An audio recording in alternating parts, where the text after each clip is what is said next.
अस्सलाम वालेकुम नाज़रीन, आऊं आहियां अनवर अली सोलंकी ऐं अवां ॾिसी रहिया आहियो सिंध इशूज़ न्यूज़ टीवी।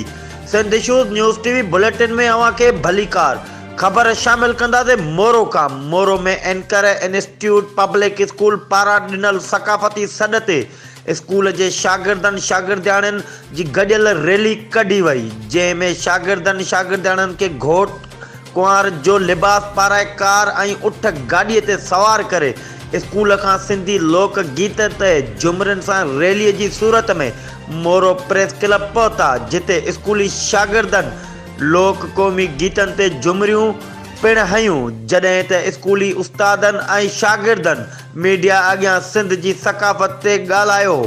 वधीक ॾिसंदा हीअ रिपोर्ट।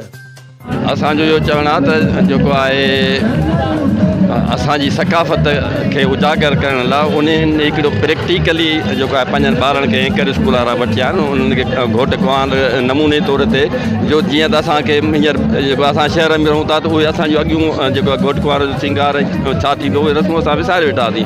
हीअ ॾींहुं आहे असांखे जेको आहे असां टीवी चैनल्स जे सॾ ते हिननि जेका इन ॻाल्हि खे उजागर कया भई असां पंहिंजो क़ौम उहा सुठी आहे जेको पंहिंजे पास्ट खे बि न विसारे, पंहिंजे जेको आहे हाल खे बि न सां हले ऐं अॻिते ते बि नज़र रखे। असां सभिनी ॻाल्हियुनि ते नज़र रखंदे असां पंहिंजे जेको आहे बचड़नि खे हिते सिंगारे वठी आया आहिनि, ख़ुशीअ जो इज़हार कयो आहे। असां टीवी वारनि जा बि थोरा हितां आहिनि जिन हिकिड़ो ॾींहुं मुक़ररु करे उन में जेको आहे ख़ुशीअ जो मौक़ो ॾिनो ऐं पंहिंजे सक़ाफ़त खे उजागर करण जो मौक़ो ॾिनो। महिरबानी तव्हांजी। सिंधी सक़ाफ़ती ॾियारे जे हवाले सां हीउ जेको तव्हांजो मेड़ाको आहे, हीउ जेको तव्हां टेबलो पेश कयो आहे घोट कुंवार जो, इन हवाले सां साईं तव्हां छा चवणु चाहींदा?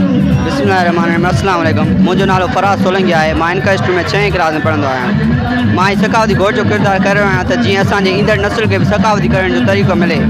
उमेद त मुंहिंजी नंढड़ी कोशिशि ईंदड़ वक़्त में बि सक़ाफ़त खे उजागर रखण लाइ क़ाबिल तारीफ़ अमल हूंदो। महिरबानी। बिस्मिल्लाहिर्रहमानिर्रहीम। सिंध इशू जो असां थैंकफुल आहियूं जिन असांखे पंहिंजो कीमती टाइम ॾिनो। असां सक़ाफ़ती ॾियारो मल्हायो आहे जंहिं में असां नौजवाननि खे सक़ाफ़त में शादी कीअं कबी आहे उहो मॉडल पेश करे ॾिनो आहे त जीअं असांजो ईंदड़ नस्ल सक़ाफ़त वारे तरीक़े सां ई शादियूं कनि ऐं सिंध जी सक़ाफ़त सदियुनि ताईं ज़िंदा रही सघे। महिरबानी।